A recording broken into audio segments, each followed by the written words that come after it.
आतंक का सबसे बड़ा आका है बगदादी। पूरी दुनिया में वो आतंक का साम्राज्य बनाना चाहता है। उसकी फौज उसके हर खौफनाक मंसूबों को पूरा करने में जुटी है। जिस यूरोप में आतंक का नामो निशान नहीं था, आज वो यूरोप बगदादी की आतंक की मार झेल रहा है। 4 दिन पहले ब्रसेल्स में हुए हमले ने पूरी दुनिया में हड़कंप मचा दिया और इसी बीच प्रधानमंत्री मोदी ब्रसेल्स दौरे पर जाने वाले हैं। पीएम के ब्रसेल्स दौरे के एजेंडे में आतंकवाद के खिलाफ लड़ाई सबसे ऊपर है। तो क्या बगदादी के खिलाफ सबसे बड़ी जंग की शुरुआत होने वाली है?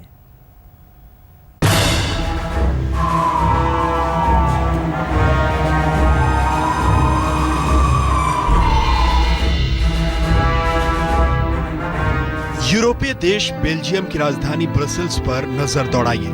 ब्रसेल्स के लाखों लोगों की आंखों में एक अनजाना सा खौफ दिखता है। शहर में रोशनी तो है, लेकिन दहशत का अंधेरा साफ नजर आता है।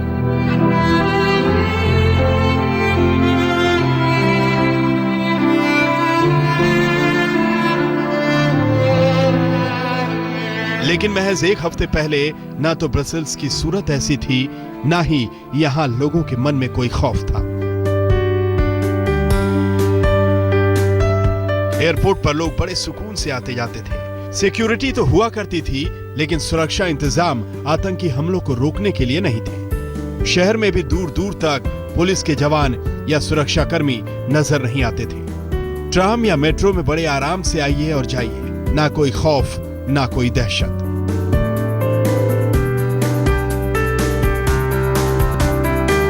लेकिन ब्रसेल्स की मस्ती और आजादी महज कुछ मिनटों में छिन गई।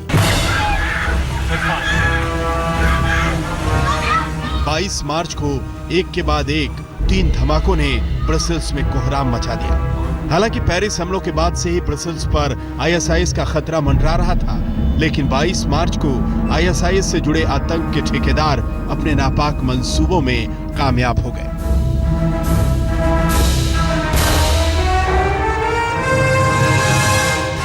और फिर करीब 12 लाख लोगों वाला शहर बदला बदला नजर आ रहा है।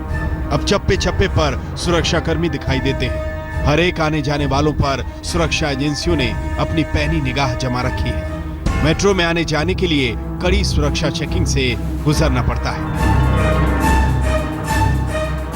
ब्रसेल्स एयरपोर्ट और मेट्रो पर हुए आतंकी हमले के बाद धीरे धीरे मेट्रो सर्विस शुरू तो की जा रही है, लेकिन जैसा आप इन तस्वीरों में देख सकते हैं, अब मेट्रो स्टेशंस पर भी सेना को तैनात किया गया है। सेना के साथ साथ पुलिस और कमांडो दस्ते मिलकर हर व्यक्ति और सामान की जांच कर रहे हैं। सेक्यूरेल यानी रेलवे सुरक्षा बल, वो भी हर सामान और हर यात्री की जांच कर रहे हैं।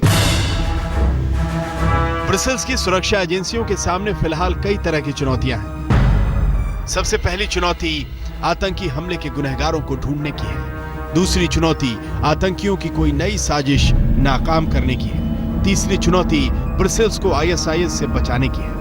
लेकिन इन सबसे अलग सबसे बड़ी चुनौती नरेंद्र मोदी के दौरे के लिए पुख्ता सिक्योरिटी इंतजाम की है। बेल्जियम की राजधानी ब्रसेल्स के चप्पे चप्पे पर इस समय पुलिस ही नहीं, सेना को भी तैनात किया गया है। पुलिस ने कई इलाकों में और खासतौर पर स्कारबेक्स के इलाके में, जहां पर सालेह अब्दुल सलाम रहा करता था, उस इलाके में कल रात को भी रेड किया। एक व्यक्ति को गोली मारी, पैरों में, उसको हिरासत में लिया गया। 6 लोग अभी भी पुलिस की हिरासत में हैं। पुलिस के मुताबिक इस समय भी ब्रसेल्स पर ही नहीं, पूरे बेल्जियम पर आतंक का खतरा लगातार मंडरा रहा है। पुलिस फ्रांस की पुलिस के साथ मिलकर कई इलाकों में इंटेलिजेंस ऑपरेशंस को अंजाम दे रही है, ताकि ब्रसेल्स, पेरिस और पूरे यूरोप को निशाना बना रहे आतंकवादियों की धरपकड़ तेजी से की जा सके।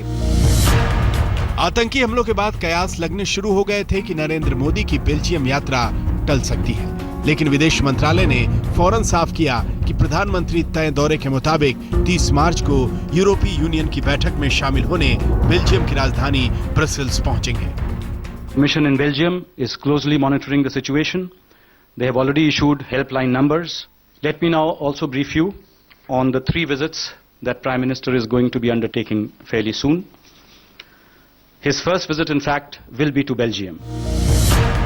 आतंकी हमलों के 4 दिन बाद ब्रसेल्स में बढ़ाई गई सिक्योरिटी लेवल को कम कर दिया गया है। पिछले 4 दिनों से लेवल 4 की सिक्योरिटी थी, लेकिन अब लेवल 3 की सिक्योरिटी है। बेल्जियम में अब से थोड़ी ही देर पहले सरकार ने जो खतरा है उसका स्तर 4 से घटाकर 3 कर दिया है, यानी अब सेना और पुलिस इतनी ज्यादा संख्या में सड़कों पर नहीं होगी। सरकार का यह मानना है कि खतरा जो आतंक जिस दिन यहां पर आया था उससे कुछ कम हुआ है। लेकिन प्रधानमंत्री मोदी के ब्रसेल्स दौरे के लिए ब्रसेल्स में सुरक्षा के कड़े इंतजाम किए जा रहे हैं। सुरक्षा का ऐसा घेरा तैयार किया जा रहा है कि परिंदा भी पर न मार सके। बेल्जियम यूरोपीय यूनियन के देशों में भारत का दूसरा बड़ा ट्रेड पार्टनर है, लिहाजा मोदी की यात्रा काफी अहम है। बेल्जियम की सुरक्षा एजेंसियों से लेकर भारतीय सुरक्षा एजेंसियों ने भी इसके लिए मोर्चा संभाल लिया है। गौरव सावंत, ब्रसेल्स, आज तक। आतंकी हमले के महज एक हफ्ते बाद प्रधानमंत्री ब्रसेल्स जा रहे हैं। जाहिर है सुरक्षा एजेंसियों के सामने बड़ी चुनौती है। ब्रसेल्स में प्रधानमंत्री की सुरक्षा के लिए पुख्ता इंतजाम किए जा रहे हैं। मोदी की सुरक्षा का बाहरी घेरा बेल्जियम की सेना तैयार करेगी और भीतरी घेरा हमेशा की तरह हमारी अपनी सुरक्षा एजेंसियों की जिम्मेदारी होगी।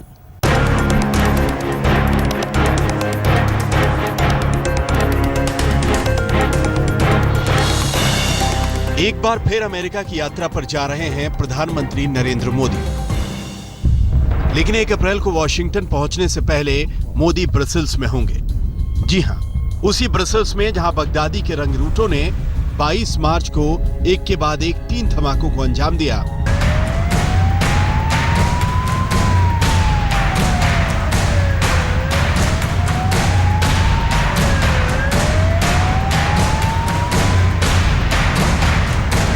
बेल्जियम में आतंकी हमलों के बाद मोदी की ब्रसेल्स यात्रा में कोई तब्दीली नहीं की गई।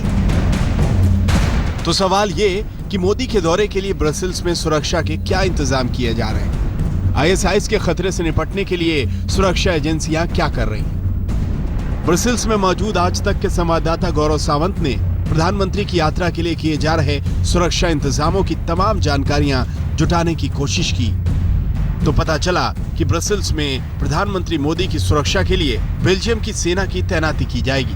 मोदी के सुरक्षा दस्ते में सेना के जवानों के साथ साथ ब्रसेल्स की पुलिस भी होगी। जब नरेंद्र मोदी ब्रसेल्स में रहने वाले भारतीय मूल के लोगों से मिलेंगे, उस वक्त सुरक्षा के अतिरिक्त इंतजाम किए जाएंगे। 30 मार्च को प्रधानमंत्री नरेंद्र मोदी एक बहुत ही महत्वपूर्ण बैठक के लिए यहां ब्रसेल्स में होंगे।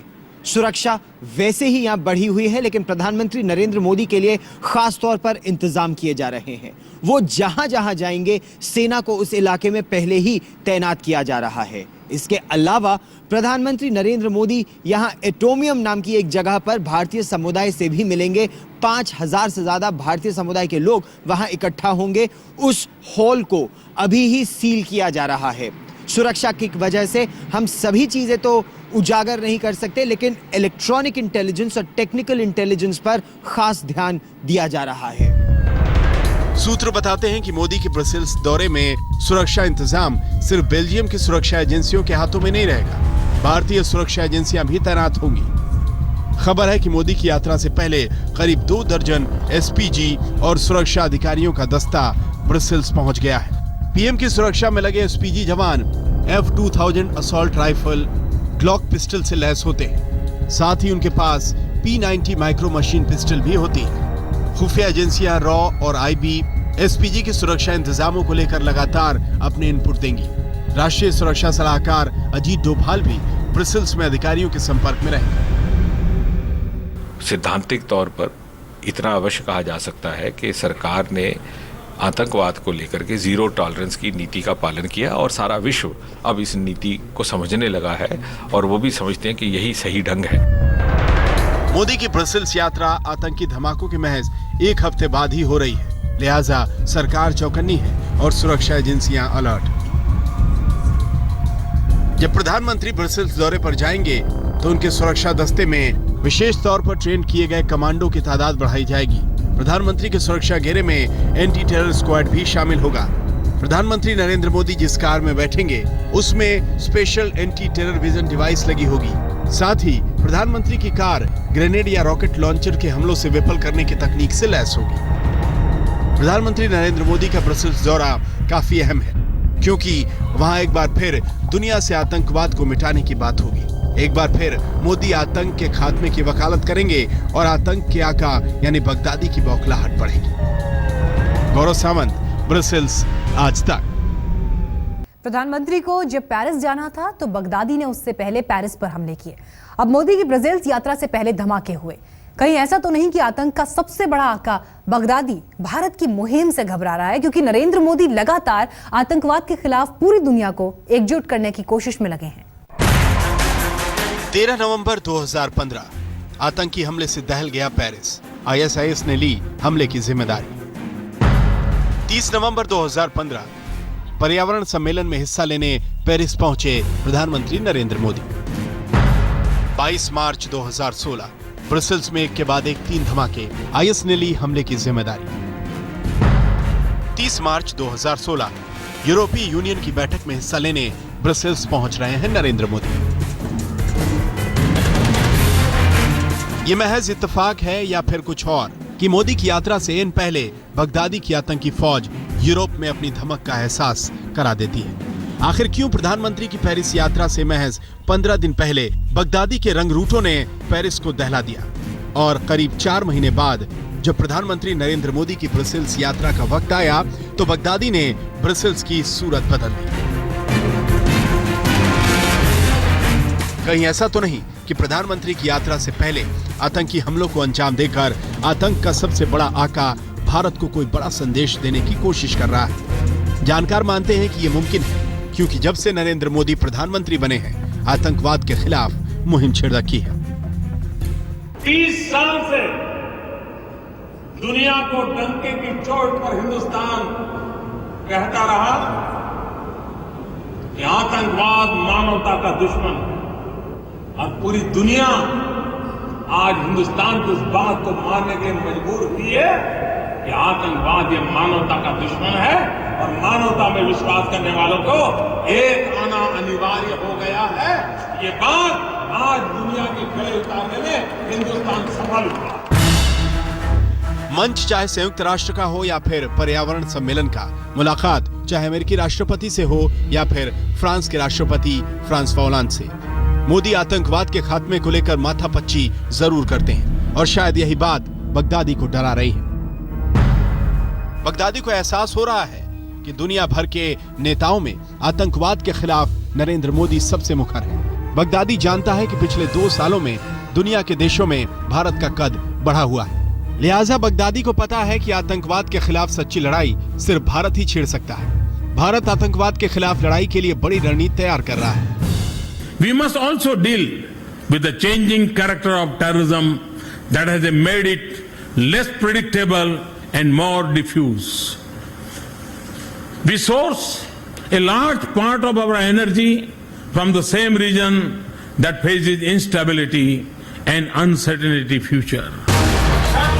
प्रधानमंत्री दुनिया के मंच पर बार-बार आतंकवाद के खात्मे की बात करते हैं, जो शायद बगदादी जैसे आतंक के आकाओं की धड़कनें बढ़ा रहा है और ब्रसेल्स हमले के इंडिया कनेक्शन पर सोचने के लिए भी मजबूर कर रहा है। हालांकि ब्रसेल्स में हुए धमाकों में बगदादी और उसकी फौज के निशाने पर भारतीय मूल के लोग नहीं थे, लेकिन फिर भी धमाकों के बाद से गायब हुए भारतीय मूल के इंजीनियर राघवेंद्र गणेश का अब तक कोई सुराग नहीं मिला है। We are doing our best. I mean, we started our Facebook status and then it spread it across all over Facebook. And then we tweeted also. And then at the end, we could see Sushma Swaraj also tweeted. And then we all hope that he should be alive. And then we want him to be alive. बहरहाल Brussels हमले ने कई बड़े सवाल खड़े किए हैं। सबसे बड़ा सवाल ये कि कहीं बगदादी भारत को अपना सबसे बड़ा दुश्मन तो नहीं मान बैठा है। अगर ऐसा है तो हमारी सुरक्षा एजेंसियों को चौकन्ना रहने और आईएसआईएस के खात्मे की रणनीतियां बनाने की दरकार है। गौरव सावंत, ब्रसेल्स, आज तक। पहले पेरिस और अब ब्रसेल्स ने आतंक का सबसे खौफनाक चेहरा देखा। 22 मार्च को ब्रसेल्स में 2 धमाके हुए और मेट्रो में एक विस्फोट हुआ।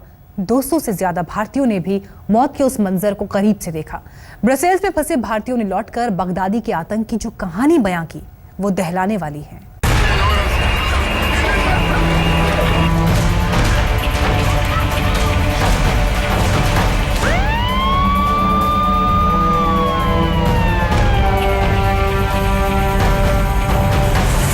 ब्रसेल्स एयरपोर्ट पर जब चारों ओर मौत का मंजर पसरा था, उस वक्त जान हथेली पर लेकर खतरा खतरा जिंदगी के लिए जूझने का जज्बा दिखाया हिंदुस्तानियों ने। फैमिली को मिल पाएंगे कि नहीं, यही मन में डर लग रहा था। हमको बस यही था कि भागदौड़ लगी हुई थी, बस बाहर निकले। शुक्रवार को ब्रसेल्स टेरर अटैक से जान बचाकर सुरक्षित मुंबई लौटे भारतीय एयरपोर्ट से बाहर आए तो आंखों में बगदादी के आतंक के वो खूनी लम्हे बार बार याद आए। जब आतंकी हमला हुआ तो वडालिया फैमिली की गोद में 3 नवजात बच्चे थे, 2 की उम्र महज 4 महीने और तीसरे की महज 1 साल। आतंक के उन खतरनाक लम्हों में परिवार पर किस कदर गुजरी, सोचकर रोंगटे खड़े होते हैं। जब उन्होंने बोला कि एमिनेशन है उनके पास, तो I was really scared of that. तो उसके बाद हम we wanted to get of that place. वहाँ पे वो पैनिक था काफ़ी ज़्यादा, तो कभी यहाँ मूव करो कभी वहाँ मूव करो, ठंड भी काफ़ी थी, बच्चे भी छोटे थे। So that was difficult time. पर वंस एक बार हमको उन्होंने मूव किया, आफ्टर दैट 4-5 घंटे के बाद जब हम आर्मी बेस मूव हुए तब थोड़ा रिलैक्स हुआ। उसके पहले तक तो बहुत ही डिफ़िकल्ट था। मुश्किल हालात में बेल्जियम सरकार ने तो मदद पूरी शिद्दत से की, लेकिन जिनसे मुसाफिरों को मदद की दरकार सबसे पहले थी, जेट एयरवेज के साथ इंडियन एम्बेसी का अता पता तक नहीं था। खौफ और तकलीफ का जो दौर वडालिया फैमिली को झेलना पड़ा, तकरीबन हर परिवार ब्रसेल्स में जिंदगी की सलामती के लिए बस भगवान भरोसे ही उम्मीद लगाए था। मैंगलोर के रहने वाले फ्रांसिस डिसूजा भी ब्लास्ट के वक्त ब्रसेल्स एयरपोर्ट पर मौजूद थे और धमाके के बाद चारों ओर पसरे खून और तबाही देखने के बाद वो हैरत में थे कि मैं जीवित कैसे बच गया। The moment it blasted, everybody started running towards us because we were at B40. And everybody started running towards us, and then they asked us to vacate. All the mics started saying vacate, vacate, vacate. So that's how we started running to the airport. People were just running in. Everybody running, some were bleeding, and there were some guys when the bomb blasted, they had some, hurt on their face, and there was no medical facility because it was not expected. Everybody was running. Mumbai के पास पनवेल के रहने वाले प्रसाद पाटिल के घर वालों को खुशी इस बात की है कि उनके घर के चिराग सुरक्षित वतन लौट आए। प्रसाद नवार्क से होटल मैनेजमेंट की पढ़ाई पूरी कर वाया ब्रसेल्स भारत लौट रहे थे कि उनका सामना भी बगदादी की मौत ब्रिगेड के कारनामे से हो गया। नहीं, एक्चुअली हम लोग एयरपोर्ट पे नहीं थे, हमारा प्लान जस्ट लैंड हुआ था और लैंड हुआ तभी पता चला, हम लोग टर्मिनल पे ही गए तो उतने में पता चला कि ब्लास्ट हो गया, तो हम लोग को वहीं के वहीं इवैक्यूएट कर दिया गया और बाद में वहाँ से हमको एक आर्मी कैंप में हिला दिया गया था 1-1.5 दिन के लिए। वहाँ से फिर हमको एम्स्टर्डम लेके गए, वहाँ पे होटल में रुकाया जेट एयरवेज वालों ने और बस वहाँ से सिर्फ जेट एयरवेज वालों ने यहाँ पे ला दिया। जाहिर तौर पर ब्रसेल्स में आतंकी तबाही के निशान दुनिया में दूर दूर तक फैले हैं और अब असल मुद्दा यही है कि IS के आतंकवाद के खिलाफ निर्णायक युद्ध लड़े बगैर बार बार पैदा हो रहे इस खूनी मंजर से मुक्ति संभव नहीं है। आज तक ब्यूरो। हमारी इस खास पेशकश में इतना ही। हम रुक रहे हैं ब्रेक के लिए, लेकिन देश और दुनिया की तमाम खबरों के लिए आप देखते रहिए आज तक।